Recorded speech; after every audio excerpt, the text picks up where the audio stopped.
We discuss the 2021 budget with the Finance Minister, getting the nation back into positive growth territory and cushioning the impact of COVID-19. How is this budget the driver in overcoming the pandemic, and how will it address livelihood concerns? All this now on Money Matters.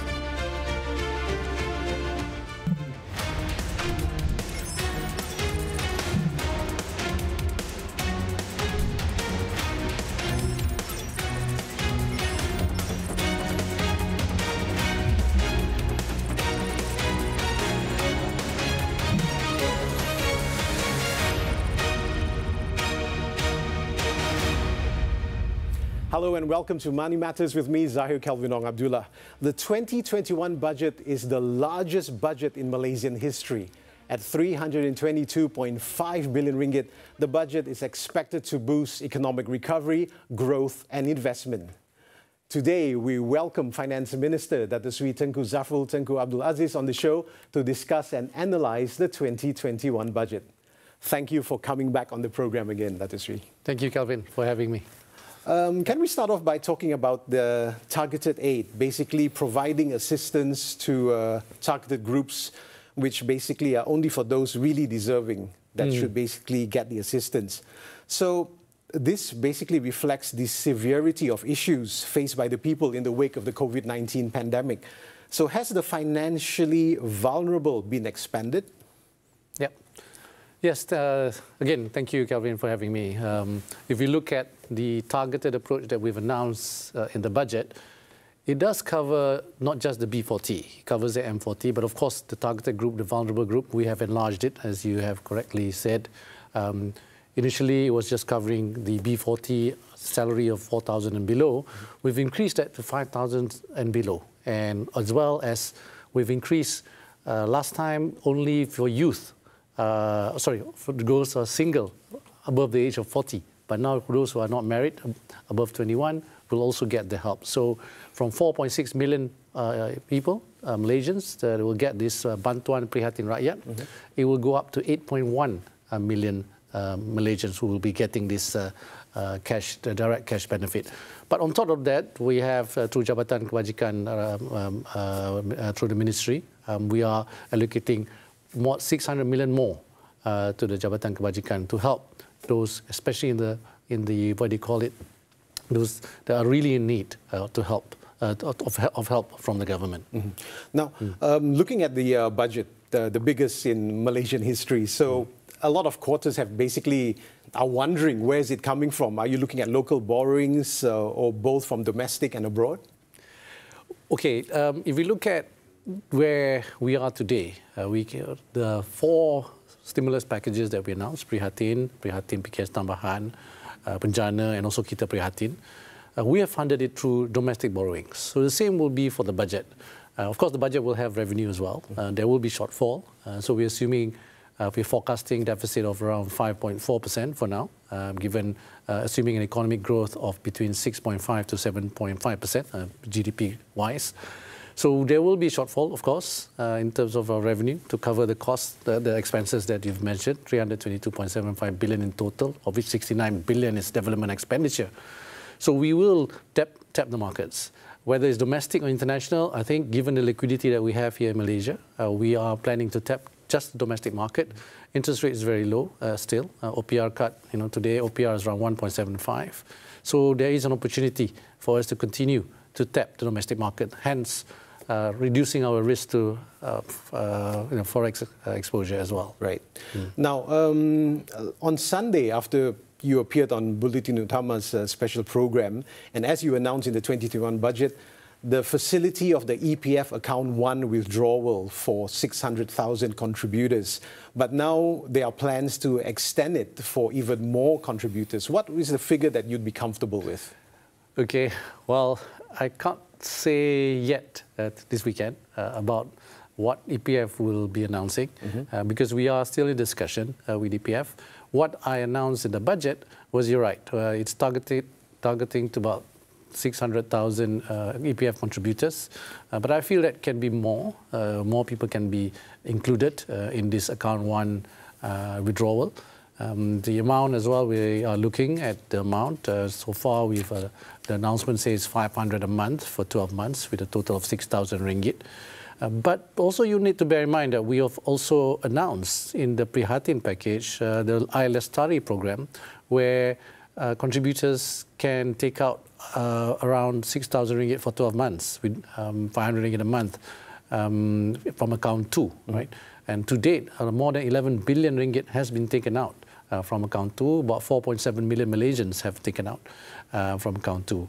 But this time for account 1, we feel that it should be more targeted at those who really need the support from the government. That's why we have this targeted approach. But I understand that there are also needs to take out from EPF. So we are looking at it closely. We hear the concerns and the plight of many Malaysians. So we need to be open about this and look at the pros and cons. Yeah. Are you looking at more than 1 million contributors that will be able to make use of this facility?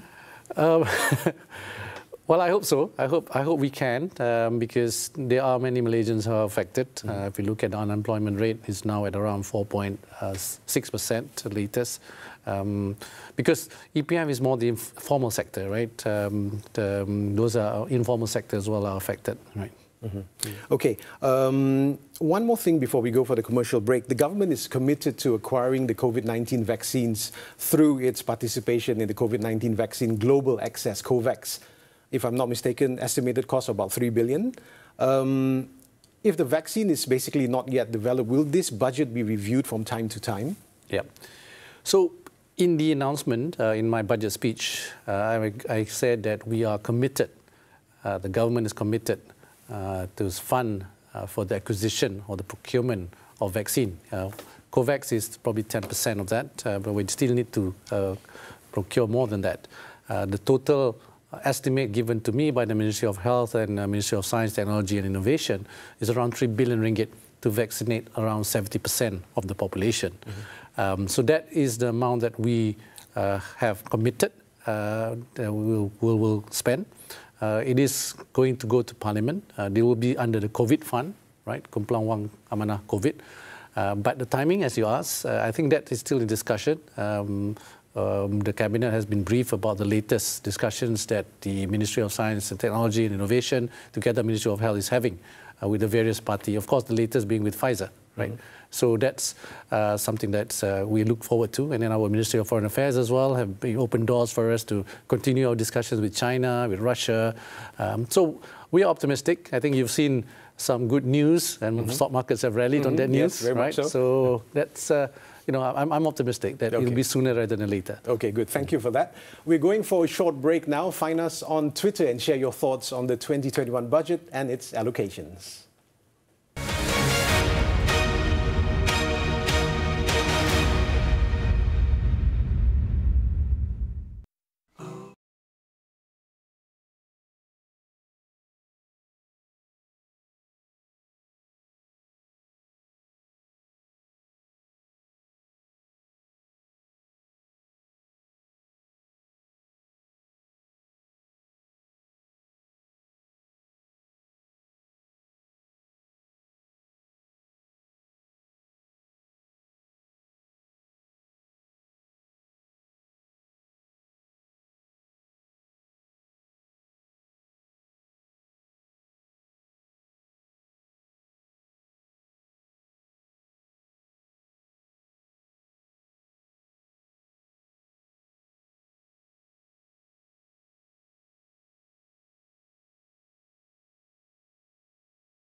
Welcome back to Money Matters. If you're just joining us, we're speaking to the Finance Minister, Datuk Sri Tengku Zafrul Tengku Abdul Aziz.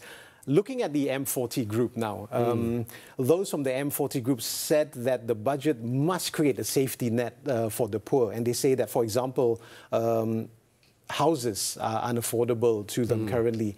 But isn't the 2021 budget looking at the concerns of the people at large and to provide immediate relief to those in urgent need, like you mentioned just now, employment issues as well? Yep. Yeah, so there are two categories here. There's B40 and M40, right? We've seen a lot of cash benefits that's been given to B40 and various other initiatives. For M40, we need a different approach, right? For M40, I mean, some have fallen to a B40 because of the loss of employment and various other factors. But the M40, I think you said about employment, that's right. We have announced an allocation of about 3.7 billion ringgit to create 500,000 jobs, right? That is through training, reskilling and upskilling, through hiring subsidy, and through various commitment given by various companies to employ, especially fresh graduate and also the M40s, the middle management.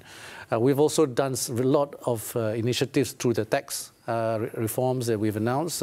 We've reduced the taxation rate for the M40 by 1%. A lot of what do you call it, tax relief on education, on healthcare, on sports. We have the My 30 subsidies, transport subsidies are mainly for them. And of course, we have also reduced the EPF contribution from 11% to 9%, and that frees up about 9.3 billion ringgit of money to the economy. Right. So let's say if the M40 were not satisfied, can they make a representation to the government through basically consumer groups and other stakeholders so that their benefits could be reviewed? This is, after all, as you mentioned, an expansionary budget. So can this be done? Yes, it can. It can be done. It can be done in the sense that we are always open as a government to listen to any ideas, especially good ideas. For example, this budget, we've listened to 6,600 opinions and proposals, including for the first time the oppositions, right? So this time we are taking a similar approach. We are listening at the debate that's happening in Parliament. After this, God willing, inshallah, if we get the budget approved, the budget can still be improved, for sure, right? There are a lot of policy decisions that can be improved. There's also allocation that can be improved. And we've shown that in the last 4 stimulus packages where we continuously improve on what we have. That's why we have Prihatin, then we have Prihatin Pikas Tambahan. So any plans, I think, in my view, should be a dynamic plan, similar to budget. There's always a review. And every time the government has announced a budget, there will be a supplementary budget, if need be. There's always a review every 3 months of the budget anyway. So if you remember, even for budget 2020, the forecast for deficit was 3.2%. That was the beginning of the year. And then you have COVID-19, you have various other challenges, you have the economy challenges, the health challenges. And at the end, after 4 revisions, our budget deficit is now up to 6%. So I think we as government have to take a very proactive approach, but at the same time, a dynamic approach. Right. So looking at the job sustainability, basically to create 500,000 jobs, 3.7 billion, basically, as you mentioned, has been set aside for upskilling and retraining programs if the COVID-19 pandemic is prolonged. So what is the impact on employment, as we probably could see a drop in consumer spending? Yeah, that's true. If we look at our unemployment rate when we first announced the MCO, that was around in April, right? In May, sorry. March, April, May. So the first number that came out, it peaked at 5.3% unemployment rate. That was in May, and that's the highest since 1989. That is, and then it went down as we opened up the economy, as the stimulus packages came in. It went down to 4.9, then 4.7, and most recently 4.6. So it does show a sign of improvement. However, having said that, it is still higher since 1989, still, right? Relative to other countries, we're doing better, but that's no excuse, right? So we need to continue with this. Your concern, you're right, there's a retail sector is affected still, more so recently, given the CMCO, right? And you will see that fourth quarter, some of the industries, especially the retail and the tourism. I think that these are the 2 sectors I think you have seen have improved. during the last 2 months, but because of CMCO, it has somewhat reduced again, right? So looking at the upskilling and reskilling program, the allocation to retrain 8,000 airline staff basically is seen as a practical approach to keep unemployment low. Just very quickly, what are the areas you think that they can be trained for them? Correct. So this is why we are engaging them directly. We have spoken to Malaysia Airlines, and I believe we'll be speaking to AirAsia soon, right? Where we get the employers to work with us and then retrain if they need to, because they are also branching to other areas within the company. Or we will work with other companies outside to place them out. So there will be different skill sets, you know, because like Malaysia Airlines, they have the engineers all the way to the pilots and the stewards. So they have different skill sets which we can do the job matching for them, and we can do the reskilling and upskilling to match. Because the reskilling upskilling program, the commitment of the government is when you are being reskilled and upskilled, you must have a job at the end of the day. Right. But looking at that, the direct assistance, of course, is definitely commendable. But looking forward, will the government look at the situation in its entirety, where airlines, an essential stakeholder in the tourism industry, must be protected? Well, again, AirAsia is, of course, a private company, so I don't want to comment on that. I think I can give some comment on Khazanah's stake in Malaysia Airlines. So Khazanah, have been clear that they are now in the midst of restructuring Malaysia Airlines. Airline industry is a key to not just Malaysia's tourism, but to Malaysia economy as well. So it has to be looked at it in a serious manner. The good thing that is for Malaysia Airlines, Khazanah is a strong shareholder. So the government is comforted by that, and we are now leaving it to Khazanah to see through the restructuring of Malaysia Airlines. Right. Okay, we've just got to go for a very short breather. In the meantime, connect with us on Twitter. Let us know what you think of today's discussion so far.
Welcome back to Money Matters. Dr. Sri, let's talk about the growth. Analysts have said that measures addressed in the 2021 budget can further kickstart the nation's recovering economy towards targeted growth of 6.5% to 7.5% in 2021. So what is the feedback that you're getting, especially in terms of how Malaysia is handling the COVID-19 pandemic and taking external factors into account? Yeah. We have been in discussions since the announcement of the budget with the analysts, the economists and the rating agencies. I think overall the feedback has been very positive. Of course, like you said, external demand has helped Malaysia actually. We have seen improvement in external demand, but more importantly, the global economy also is picking up. I think you've seen some of the numbers, but of course lately even Europe is slowing down again. For Malaysia, it's going to be key that economic resilience is one of the one of the three thrusts, right? So when I talk about economic resilience, it's about addressing some of the short-term concerns while building the foundation for the medium-term and longer-term.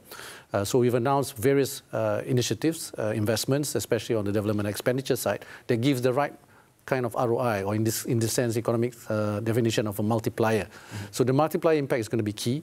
We've announced many continuation of the large-scale projects with the Pan Borneo Highway, the Gemas Johor double track, the Klang Valley double track.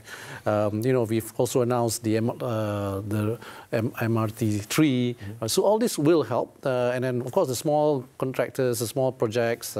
We have the fiberization under Jendela. That is around 7.5 billion. So all these are initiatives that should bring the right multiplier impact to the economy. Our assumption of the budget is that if these investments are made and deployed, it will bring about 4% to GDP. Okay, good. Can I get you to comment? Because yesterday, Bank Negara Malaysia released the economic and financial developments for Q3, which shows our economy has recovered from a record low GDP of minus 17.1% in Q2 to minus 2.7% for this Q3. Was this to your expectations? Yes, Bank Negara yesterday announced negative 2.7%, right, of the growth for GDP growth in the third quarter.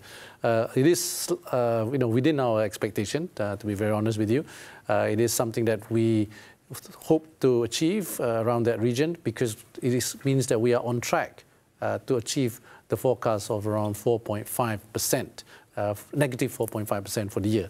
But having said that, the fourth quarter is going to be challenging, right? As I stated earlier in the interview, the CMCO will have some negative impact on GDP growth, given that our retail sector and tourism sector are somewhat affected by the CMCO. Right. So it's because of the resurgence of the COVID-19 cases.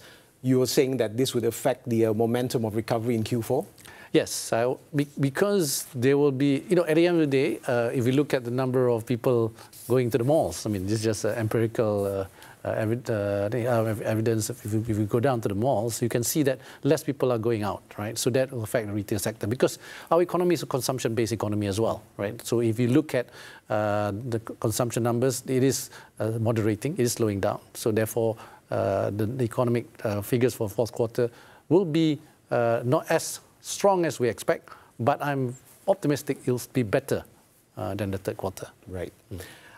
Moving on how we see the budget as being people first. On October 27, you said that you hope that the 2021 budget will not be politicized. Now, having tabled it now for at least a week, and a week has passed, how can we tell if there are elements of the budget being politicized? Yeah. Well, we announced the budget last Friday. It's been a week since then. I was present on Monday and Tuesday, and my deputies were also present on Tuesday and Thursday in Parliament to listen to the debate that's happening. I think at the end of the day, for me and for the government, we want to see this budget approved, because the budget, like you say, is rakyat-centric. It's a people-centric budget. So it's not a government budget. It's a budget for the people. So my hope is that the member of parliament from both sides will look at it as that, right, rather than as a political statement. Because this is not an election budget. This is a budget for people to combat COVID-19. Right. Now, His Majesty the King himself has said that the budget is very important in tackling the COVID-19 pandemic and to revive the economy. His Majesty has advised the members of Parliament to fully support the budget without any disruption. So what is the direction that you see now based on the debates on the budget in Parliament last week, or some quarters have said the loan moratorium must be extended, supply bill must be reviewed before they support the budget? Yeah. Well, you know, member of parliaments will have to make a decision. In my view, again, I reiterate that this is a budget for the people, and I hope that all my colleagues in the parliament who sits with me in the Dewan Rakyat will agree that this is a budget that will help us fight COVID and get us through the economic crisis that we are facing today. Final question before we go, like the market performance that you said, we have rallied tremendously well. So as at June end, you did say that within ASEAN markets, Malaysia was one of the best performing markets right now. What do you see in the future? Yeah, just before meeting you, I checked where we are. And we are actually the only market in Southeast Asia that is positive. Stock market, you know, we are up by 0.13% yesterday, and whereas Singapore is -15, Thailand is -15, Indonesia is -13, Philippines -9. So it shows confidence to me, but not just the equity markets, also the fixed income markets have shown a lot of strength in Malaysian bond markets. Okay. Dr. Sri, thank you very much for appearing again on Money Matters. Thank you, Gavin. Thank you for joining us on Money Matters, and before we go, find us on Twitter and let us know your thoughts about today's discussion. We'll be back next week with more money insights that matter, and we want to wish our viewers happy Deepavali, and remember to celebrate this festival of lights following SOPs. Till then, I'm Zahir Kelvin Ong Abdullah. Thanks for watching and stay safe.